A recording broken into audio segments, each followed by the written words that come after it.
Welcome to another episode of Sebi Speaks. I'm Kellie Bowman, and today I have a very special guest. Can you introduce yourself for me? Hey, I'm Kellie Bowman, too. It's going to be a good night. I'm excited. It's crazy. No, Rodney Perry in the building. I'm super duper excited. Kellie, thank you for having me. Sebi Speaks. Sebi is speaking. I love it. Thank you so much for coming. Yes. It's a delight to have you here. You know why? Because I think I look at you all the time, and this is your first time seeing me, but this is not my I've never been time. this lucky before. Oh! My first time this lucky. You know, of course, as a black man in America with knowledge of Dr. Sebi and his teachings in the way he lived his life and how we can be healthier and all of that stuff, that makes a difference to me. And to have one of his offspring used to live in his balls. Yes, I did. You did. You was right in the corner. That's right. No, but it's an awesome... To meet children of awesome people is always awesome to me.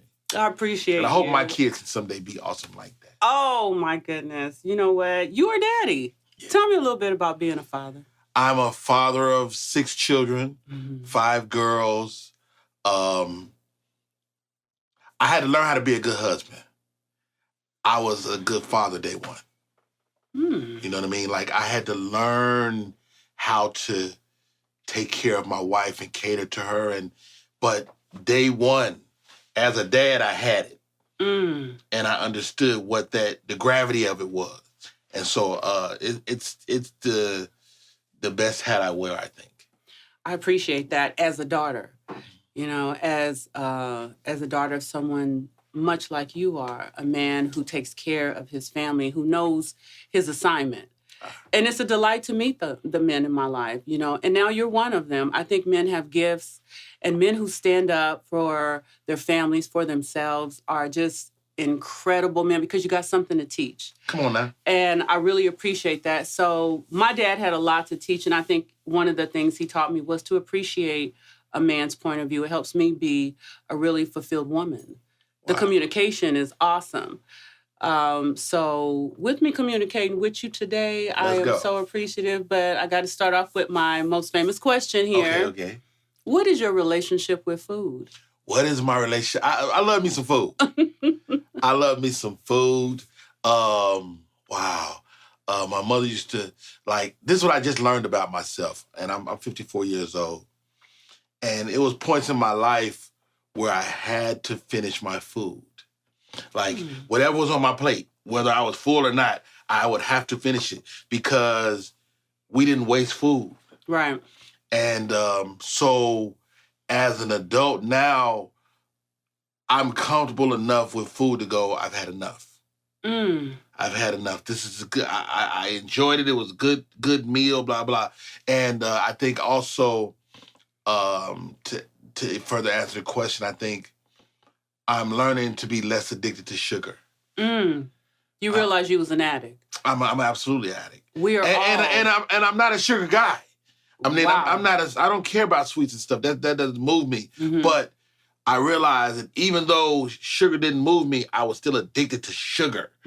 And so in my life, I've really kind of weaned myself off sugar. And because of that, my taste buds, I think, are better. I think I'm becoming a better version of myself, if that's a good answer. No, that's a great answer because it's your answer, and I'm here to enjoy your answers. One of the things about why I wanted to start this was to hear everyone's journey with food. Yeah. Because I know how I was raised with Dr. Sebi or Alfredo Bowman. That's his name. Okay, Mr. Alfredo. Okay.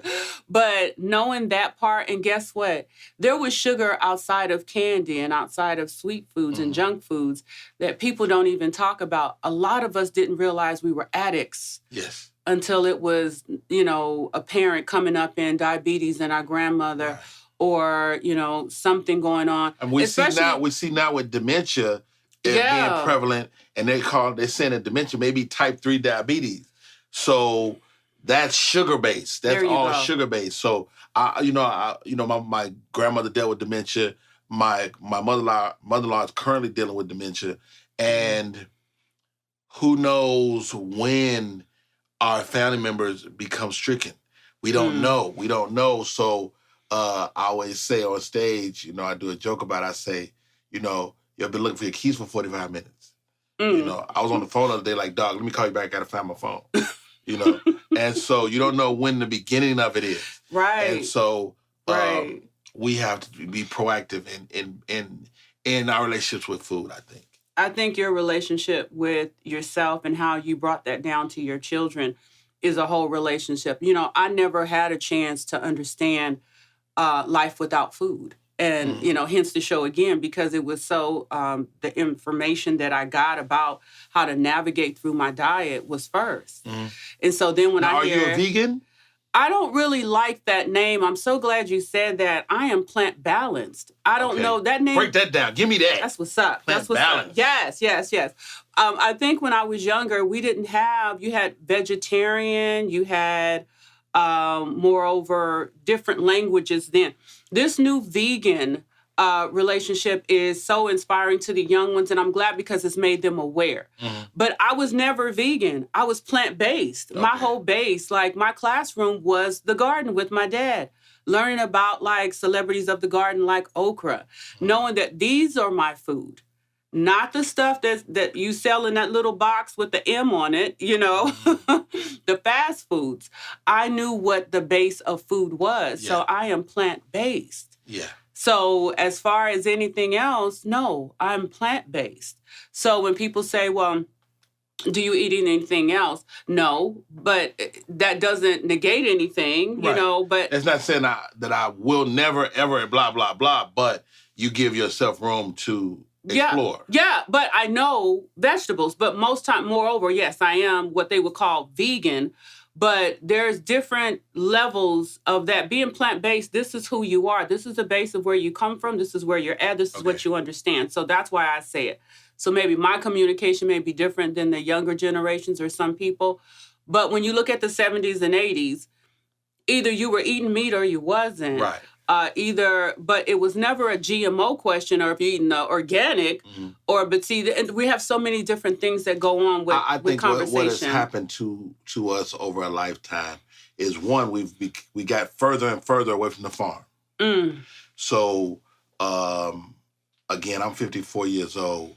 So my parents, they could eat meat and pork and stuff like that because they were a day away from the farm. It was no preservatives. So at this juncture of my life at 54, I'm weeks away from the farm. From a piece of whatever that is, whether it's vegetable or meat. I'm weeks away from it getting to my table. Yep. And because of that in itself creates a problem. Because you got to preserve it. Yeah, exactly. It reversed on us. And I don't know if a lot of people understand what you just said, because what I heard you say is something that's so important in this conversation is that we have a lot of processed things going on and less activity. We have less natural things happen and more inactivity and more preservatives. So what do you think we was going to turn into? What else? Yeah, so we're sitting here all sick in different ways, different levels, whether it's mental or physical. And medicine is big business. Oh my God, it took over. Yeah. Because the medicine was no longer your garden. Your medicine became, now you walk in there and he has so much to offer you. But I always talk about this with different people, but if in fact he has that to offer you, why is that the first time you know about your body? Why is he the first one to tell you about your body? He's going to tell you from his point of view, but what is your point of view about your body? Right. And that was something I think and about a lot. And you know when you're inflamed, you know when you're having pain. There you know it is. You know first. Do you know first? I know, like my legs, my little legs be tight. But anyway, I definitely know first. I know when something is what they say, disease is dis-ease. There it is. So I know when I'm not at ease. I know that. Yeah. And where do you go? Like, what's the first thing? Did you ever have a natural background? Like, when you look back on, like, when you were younger, did you have an experience with natural eating or anything? Did you have grandparents that... we from Chicago. Okay. We ate a lot of pork and a lot of bad stuff, man. We ate a lot of bad stuff. And I realize now, as I get older, is that when I go back to Chicago, all the stuff that I loved was bad. All the stuff that I loved, I mean, the fried food, the way it was prepared. I mean, you got to think, slavery created an atmosphere where a lot of us were addicted to the scraps. We didn't have access to good stuff. And so that stuff became delicacies. It's our soul food, but is it our soul food? And so my big lesson in life is moderation. Got it. Moderation is the key to life, in my opinion. So as we navigate this life, we're always searching for being moderate. And when I say being moderate, I mean you can't have too much of anything. Too much of anything is not good for you. Do you know that too much water will kill you? For sure. You'll drown. Absolutely. So you're right. And I like your point of view about that, because it sounds like to me, as you've journeyed through your life, you realize some things and how you push away, and your mindset is, I know when. I've learned when to do these things because... So I did something recently. Okay. I jumped on the Ozempic train. Okay. And it did a couple of things for me. It showed me that, one, I was addicted to sugar. Okay. And Ozempic doesn't like sugar. The medicine is for diabetes. And so it doesn't like sugar. It doesn't like caffeine. And so what I learned is I needed way more water than I was drinking, and I needed to eliminate the sugar in my life. And so you can take Ozempic and continue to eat your way you've been eating, but it will betray you because the medicine doesn't like certain things. So if you continue to eat them, it'll just, your body, you'll have the runs and stuff. You boo-boo on yourself. It's crazy. Wow. And it's bad. And so I took Ozempic. I lost 20 pounds. And then I knew again that I did not want to be addicted to it. So I stopped taking it. But by this time, 20 days or so, now I'm in a habit. Now I know I don't want the sugar.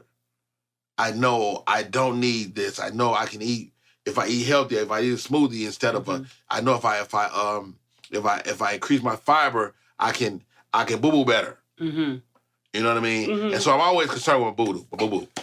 Growing up, that's all we talked about. If you didn't turn around and look in the back and see what's going on. What's happening back there? There it is. I need to know what's in the toilet. I'm really become much more conscious and aware of what I put in my body and why I put it in my body. You used it for a certain way to relieve yourself. Indeed. Yeah, because guess what? It's a drug. You were just in drug rehab. Yeah. And that's okay. I don't one thing that I love about having these conversations is there's no judgment. Everybody needs mapping. Yes. To where they're going, what they need to get straight. It can't be just one way. Indeed. I always feel like there's Dr. Sebis in every family. There's Dr. Sebis in every situation. And how we get from where we are to a healthier life, because he was sick. He had diabetes. No, I didn't know that. Yeah, a lot of people don't know a lot about my dad, but that's why he started this business. Right. This whole movement of natural alkaline, because he was sick. That's a beautiful journey. How about that? So I think what it taught me was, you gotta understand, you gotta pay attention. And you asked me a question earlier about, you asked me, are you really Dr. Sebi's daughter? Because over a lifetime you become familiar with Dr. Sebi. Yeah. You're like, well, how many children does he have? And then I'm sitting here with you, Miss Kellie Bowman, right now, and you used to live in Dr. Sebi's. Anyway. So, but I appreciate the question. Yeah. I appreciate the question because a lot of people don't know that we exist because we were working. A lot of us worked for our dad, and so he was the one with the journey, and we watched his journey. And as a child, and you have children too, and you watch the journey of your father go through something good and bad and indifferent. But in this case, most people were very intrigued by what he was doing, but they didn't realize he had diabetes. And that he was fighting to be well. He did not want his nothing cut off. Wow. He refused. And so his mindset was, I'm going to do what I can. And that's what I'm hearing out of you, that all of us have got to tie into ourselves. You know, So what's your biggest, best lesson from your dad? Like that you carry on as you continue to live this life? That's a really good question. Be kind. Be kind to everybody because we're always sick. Be kind. Yeah, because all of us are sick. We're always going through something, and it taught me humility, and so hence why I wanted to go to some kind of medical school to learn about what they. You're saw. a nurse. Yeah, but I don't practice. I didn't go, and a lot of people, I talk about that a little bit, but I didn't go for just learning to, or moving up in that medical world. I needed to know the language. Okay. I feel like I can't denounce something if I don't know it. Right. I can't communicate with my community. To me, nurses are the backbone of medicine. Listen, it humbled me in different areas. Now, I knew about a lot of disease processes because I worked with my father. I was counselor for years, still am. But I got to go on the other side of the page or the Western medicine, and what I saw was horrendous. Really? I saw a lot of things, but I learned a lot. It humbled me to illness, to sickness, what people are like. Now, I don't know if you know this about me. I'm a stroke survivor.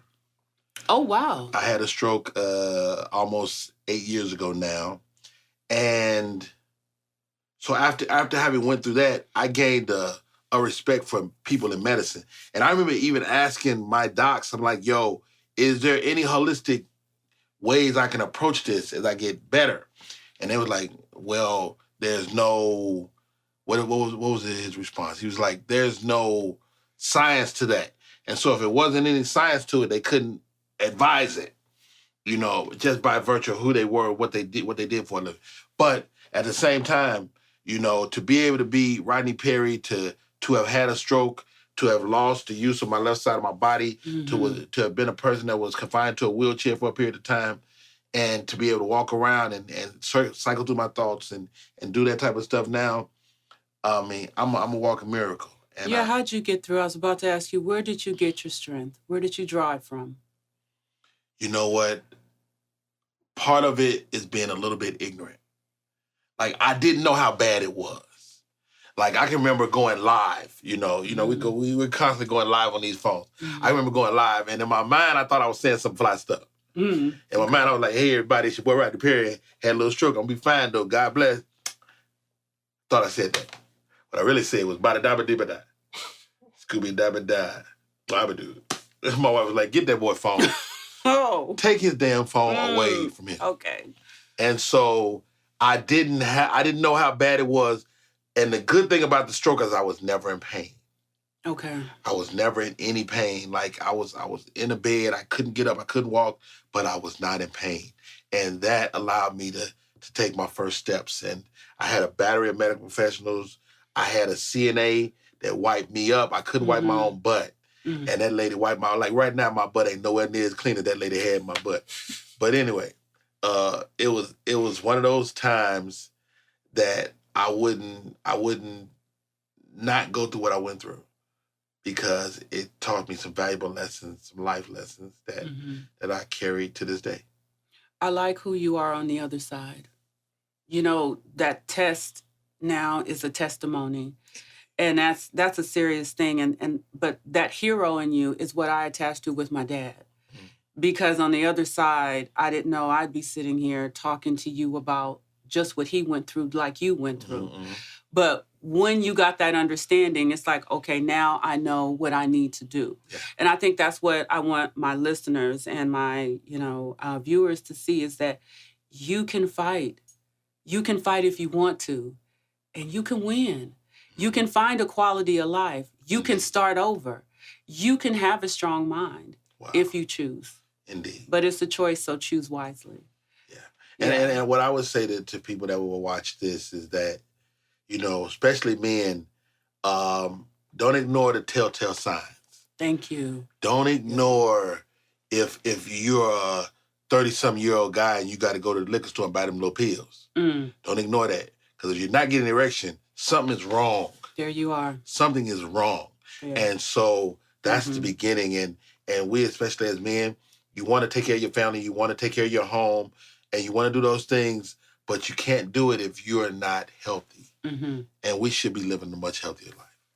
I agree with that. I so agree with you because I don't know if men talk to men a lot. I go to a lot of barbershops and I listen to them talk. Your fade is crazy. Your fade is, come on now. Thank you. Yeah, your fade is saucy. Saucy, if I might add. Yeah. Thanks. Yeah. I won't tell you who my barber is, though. I'm definitely going to see him today. Yeah. I love him. I keep him quiet. But I love the way men do talk in barbershops. It's like one of my favorite things to do is to watch them talk. But health is not a conversation. Of course not. And that's something I'm glad you mentioned that because for the viewers, I need them to hear your wisdom because I think that is so important to hear what other men have to say about that. Do you know anybody personally in your life who's going through some kind of, health issues that may cause depression because they're unhealthy or something going on in your life? Aside from what you went through, do you know anybody? I'm sure I do. But like you say, we as men a lot of times don't discuss, especially our mental health. Okay. We kind of don't discuss that. Or you look at your buddies and say, man up, And so I asked my friends recently, I was like, are we better, those of us that are in their 50s, or are the young men better in terms of guys that's willing to talk about mental health and to have those conversations? Or are they some kind of way weaker? And our consensus was that they might be better, but we're not as strong as we think we are because we're willing to live on an island rather than have community, have the tribe help you, lift you up. And so to navigate this life alone is something you don't have to do. You got your brothers, you got your men. And so, like, my best friend and I, we had a conversation. But what happened, I was on a road trip. So we were stuck with each other for 4 hours. And so we had one of those real conversations at that point. So to answer your question, absolutely, I have those people I can have those conversations with. But do you have them? Do you have that conversation? And that's not always true. Yeah. Hey, well, listen, I got a couple more questions for you, but the one question I want to ask you before I get to the last one is how are you able, with all that you do, now that I know this journey and you're doing right now, how are you able to navigate your way of eating, your new or how you eat with how you work? Is that ever a challenge? Wow.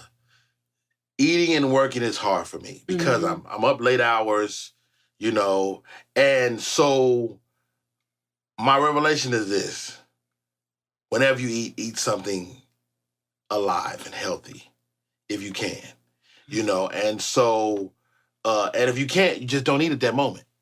Don't get yourself to starve, but sometimes you need to abstain. Yeah. Sometimes you need to go, you know what? I'm not going to eat at 2 o'clock in the morning.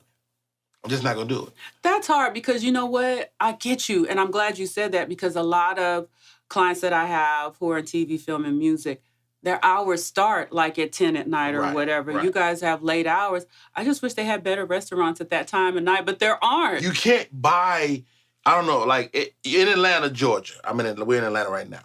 You can't go to a grocery store at 1 o'clock in the morning. Right. You just can't do it. So you can't get something to cook.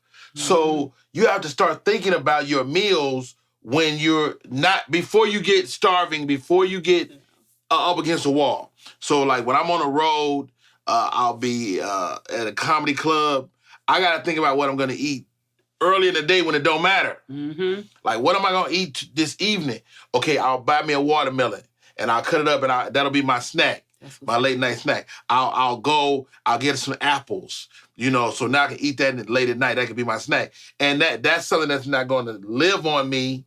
It's going to go and it's going to make my boo-boo good. Because that's the plan. Hey, when in doubt, check with the doc. Doc can tell you, man, your boo-boo ain't right. If it's sticky, get out of there. But I like that about you because I do that. I have a car full. Like, I got water in the back seat. I make my own granola. I may have some I don't even know how to make. How you learn how to make granola? You gotta come back and I'm gonna do it for we you. need to have a whole cooking segment. I love it. We gonna have to do it. Oh goodness. So okay, so now we're going into, we're 2025 is upon us. Mm-hmm. Do you have any goals, health goals? What are your thoughts about your health goals for this year? My number one goal is, so I was as big as 276 pounds. I'm right now at 250.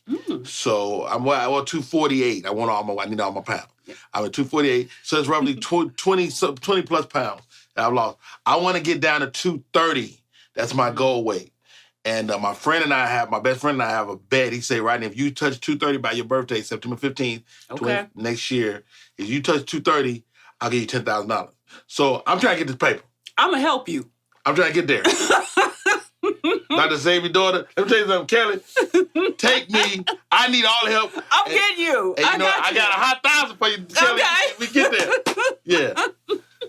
I don't drink no more. I haven't had fast food in 5 months. I haven't ate Mac at the M place. Good for you. I haven't none of that in 4 or 5 months. I mean, the only thing I've got from McDonald's, they got a little smoothie, which is probably full of sugar. But it's your saving grace when you're on the road. If I got to stop, I'll stop and get that. Funny enough, when I'm on the road and I'm traveling, I look at the restaurants in the city wherever I am. Like if I'm on the road where it's particular talent, I look at the hotel to where the food is, to a grocery store, because instead of going, I may go over to the grocery store. Indeed. Yeah, because sometimes I may have to get. And my taste buds have changed. Oh, tell me about that. So, I can taste oil. I can taste something that's fried and what it was fried in and how it was prepared. I can taste it now, and I don't like it. And so that's helped me a whole lot. Like, some stuff just don't taste good to me. Like, I grew up on White Castle hamburgers in Chicago. I love that stuff, but I can't mess with it no more. It just tastes bad to me. But funny enough, when you've moved into that wellness part of yourself and you pull back, your body started to regenerate and told you some things. Because I really believe in listening to your body and seeing how that goes. And I'm so glad that you sat here with me today, because you are somebody that I used to laugh with my mom with. Wow. She died recently, and we would sit and watch. That's a club. Nobody wants to be a part of that. I get it. You understand that? And so I've seen you way more than you've seen me. But I enjoyed this conversation. One last question for you. Yes. So, what would you give in advice moving on and journeying through a health journey for yourself and others out here? The best advice I would give to anybody on a health journey is moderation. Moderation to me is the key to life. And don't judge yourself if you make a mistake. Yes. Don't judge yourself if you have a piece of cake or this or that. So allow yourself the grace to find out what happens tomorrow. And try to be moderate. I think that's the secret. Rodney Perry, it has been a pleasure talking to you. You are absolutely amazing, and thank you so much. You better stop gazing in my eyes. I know that. I don't even know how to act. You're gonna make me cry. So, listen, my viewers here, thank you for joining us. As you can see, our journey can start with just one thought, but make that thought wise. And do me a favor, always think about moderation in your diet. As you can see, it can help you in so many ways, but the one thing that's not in moderation is laughing. Please keep smiling. And thank you so much for joining us.